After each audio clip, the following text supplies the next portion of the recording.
चलिए देखिए क्वेश्चन में क्या कह रहा है।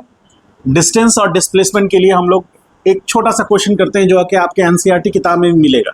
ये पॉइंट ओ है, यहां से ये रेफरेंस पॉइंट है,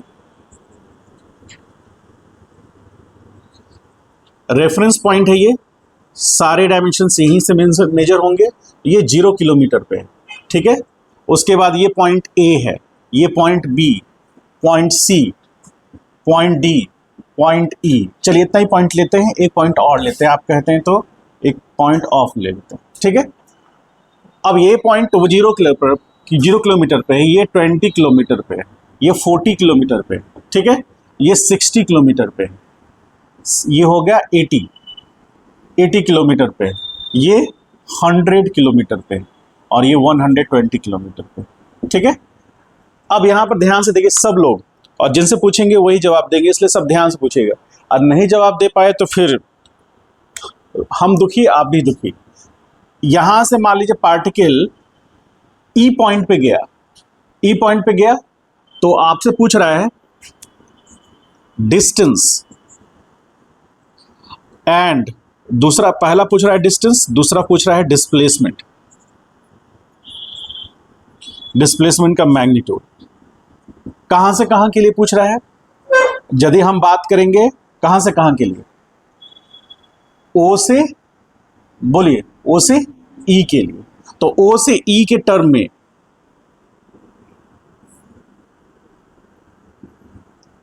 ओ से के ई टर्म में कितना होगा डिस्टेंस? 100 किलोमीटर होगा, ठीक। डिस्प्लेसमेंट का मैग्नीट्यूड होगा, ठीक है, सब लोग सहमत हैं, ठीक।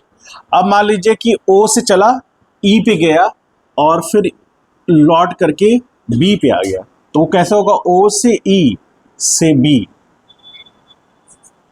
ठीक है, सब लोग समझ गए? शिवम, तो हम आपसे ये पूछना चाहते हैं कि डिस्टेंस कितना होगा? सबसे लास्ट में बताओ कितना होगा? सोनम, डिस्टेंस कितना होगा ओ से ई बी?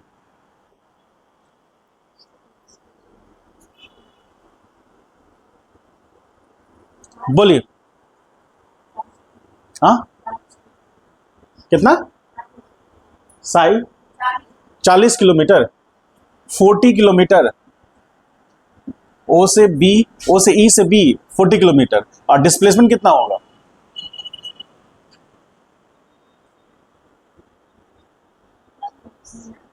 हंड्रेड होगा, 100 किलोमीटर। बैठ जाओ, तुम बताओ साक्षी। 100, 140 किलोमीटर और डिस्प्लेसमेंट 40 किलोमीटर, ठीक है। ये 140 कैसे काउंट की? ये तो यहां से 100 हो गया, और उसके बाद कैसे काउंट किया? 140 कैसे कह रहे हो बताओ?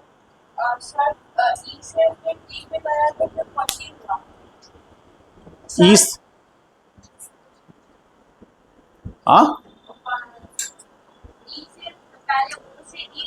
ओ से ई गया और ई से फिर रिटर्न होकर बी पे पहुंचा, तो कितना डिस्टेंस कवर किया बताओ?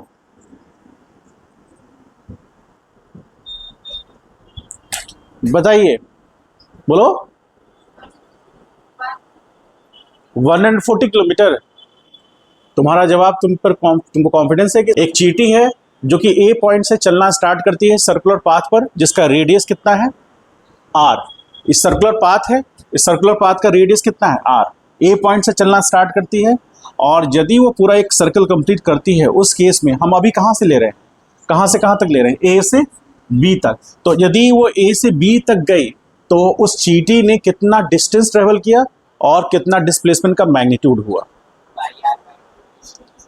पाई आर बाई 2।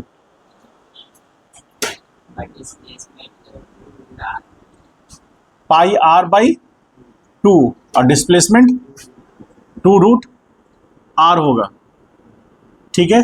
कुछ लोग को समझ में आया? हाँ,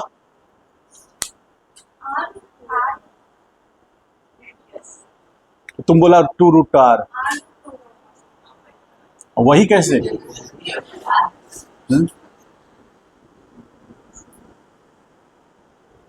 समझ में आया? शुभम सिंह को समझ में आया? हाँ, अरे मुस्कुरा के रहे, मतलब एक तो कोई मीम्स वगैरह पढ़ा होगा कि जीवन की हर परिस्थिति में मुस्कुराते रहिए। जवाब भी देना होता है कहीं, जवाब दो। अभी भी मुस्कुरा रहे हो, जवाब दो। ठीक है ये? हाँ, क्या डिस्टेंस बोल रहा है? πr/2, ठीक है ये? तुम बताओ, πr/2 ठीक है कैसे?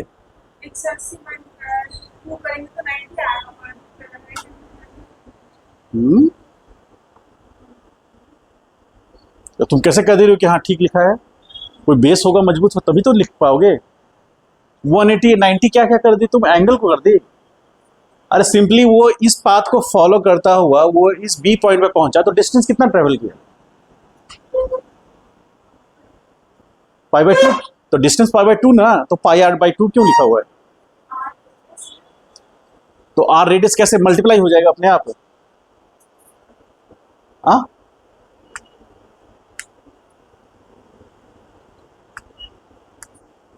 देख रहे हो ना मैं कितना सह पा रहा हूं? हाँ, मैं मेरे सहन शक्ति को देख रहे हो आप लोग? फिर से लग रहा है मैं ये भगवान चौथा बार क्यों नहीं फेल कर गया? बताइए, तुम लोग को समझ में आया? बायोलॉजी वाले बच्चों से मुझे थोड़ा ज्यादा सिंपैथी है।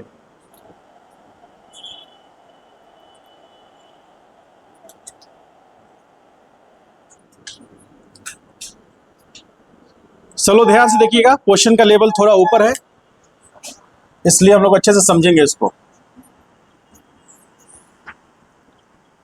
मान लीजिए एक सर्कल है, सेंटर पॉइंट O हो गया और उसका रेडियस R है, ठीक है? क्वेश्चन में कह रहा है, तो ये पॉइंट A है, ये पॉइंट B, आप B नहीं इसको कहते, सिंपल समझिए। तो एक सर्कल, उसमें पार्टिकल जो है वो A पॉइंट से चलना स्टार्ट किया, ये A पॉइंट से पार्टिकल चलना स्टार्ट किया और ये सेंटर पॉइंट O है। कुछ देर के बाद वो पार्टिकल इस पोजीशन पे आया, ठीक है? और सेंटर पे उसने एंगल जो बनाया, दैट एंगल इज थीटा, ठीक है? इस पोजीशन पे आया और एंगल जो बनाया, दैट एंगल इज थीटा। ए से चला बी, तो यहाँ ए बराबर 0 पे था और ये पॉइंट को बी मान लेते हैं टी बराबर टी टाइम पर। लेट मान लेते हैं थोड़ी देर के लिए कि वो 10 सेकेंड में ऐसे, मतलब ए से बी जाने में उसको 10 सेकेंड लगा। एंगल कितना सस्टेन हुआ? थीटा। तो आपसे पूछ रहा है फाइंड डिस्प्लेसमेंट बाय डिस्टेंस बराबर क्या होगा? रेशियो पूछ रहा है। Find the ratio of displacement, magnitude of displacement by distance if a particle is start moving from position A to position B and making angle theta at the center. So what will be the distance and what will be the ratio of displacement and distance? वो पूछ रहा है आपसे। कोशिश करेंगे? करिए तो, कोशिश करिए तो। मैथमेटिकल टर्म्स यूज होंगे। ऊपर मुकुट होता है कि किसी के भी आगे ऊपर मुकुट हो जाएगा। जब भी मुकुट पहना जाता है, किसको पहना जाता है? राजा को, जो राजा की तरह जीता है, राजा की तरह बातें करता है, राजा की तरह लड़ता है, वो ना। तो ये तो है नहीं। अब स्पीड की बात करते हैं। स्पीड क्या होता है? स्पीड को हम लोग दो पार्ट में सिंपली डिवाइड कर सकते हैं। ध्यान से देखिए यहां पर, स्पीड इसको दो पार्ट में डिवाइड कर सकते हैं। एक होगा average, average speed.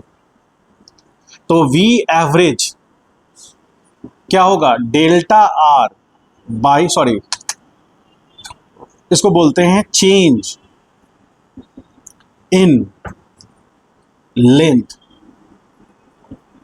By change in time, ठीक है, जिसको बोलते हैं delta R by delta T. ठीक है, ये हो गया वी एवरेज। दूसरा,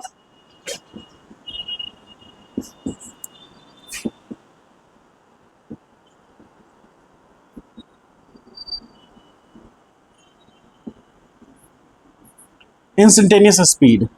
तो ये जो होगा v, वो कैसे होगा, वो d, यहां पर s ले लीजिए नोटेशन के लिए, r भी ले सकते हैं, कोई दिक्कत नहीं। समझ पाए? एक उम्र बीत गया मुझे ये बताने में कि ds और डेल्टा s में क्या डिफरेंस है।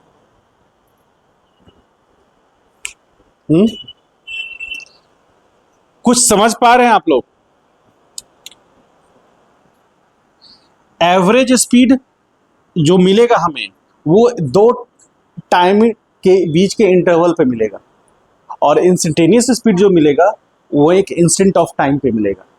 आप लोग में से कई लोग बाइक चलाना या स्कूटी चलाना या फिर साइकिल चलाना जानते हैं।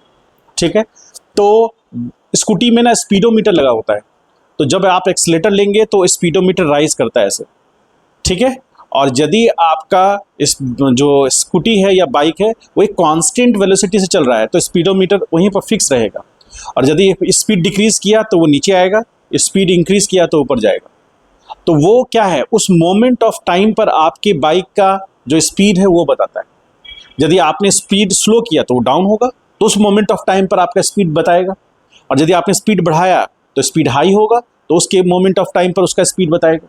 तो उस मोमेंट ऑफ टाइम पर, इस पर्टिकुलर एक फिक्स टाइम पर यदि किसी बॉडी के स्पीड को बताना है तो हम लोग किसकी बात करेंगे, इंस्टेंटेनियस स्पीड। जैसा कि पता है ये क्या है, चेंज इन पोजीशन, तो ये डिस्टेंस होगा और ये टाइम होगा। ये सिग्निफिकेंट चेंज है या इनसिग्निफिकेंट चेंज है? इनसिग्निफिकेंट चेंज है, बहुत ही छोटा चेंज है, नेग्लिजिबल चेंज है, लेकिन जीरो नहीं है, नेग्लिजिबल चेंज है। और ये एक सिग्निफिकेंट चेंज है, तो ये मिलेगा हमें कैसे, ये मिलेगा एक अच्छे टाइम इंटरवल को फॉलो करने से। जैसे एग्जांपल में आइए, ये है टाइम और ये है हमारा पार्टिकल का पोजीशन।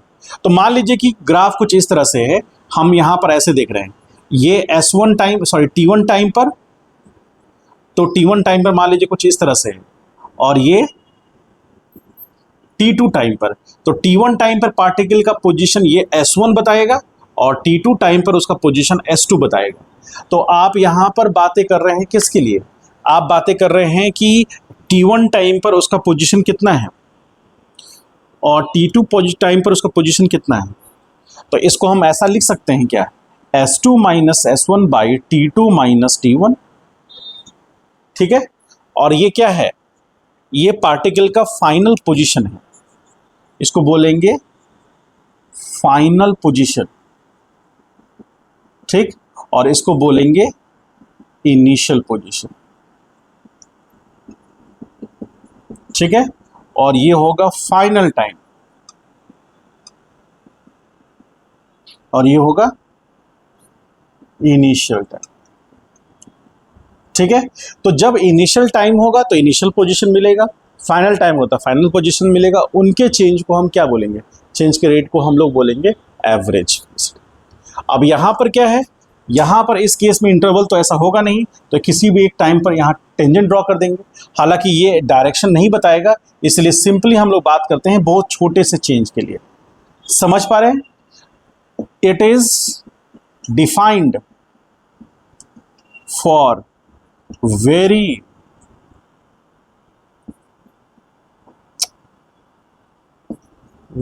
small time interval।